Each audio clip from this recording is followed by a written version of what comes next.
You are looking at Julian's pronunciation guide, where we look at how to pronounce better some of the most mispronounced words in the world, like this other curious word. But how do you say what you're looking for today?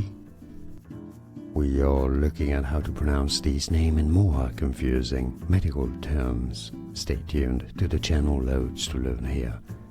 Acquired agammaglobulinemia. Agammaglobulinemia.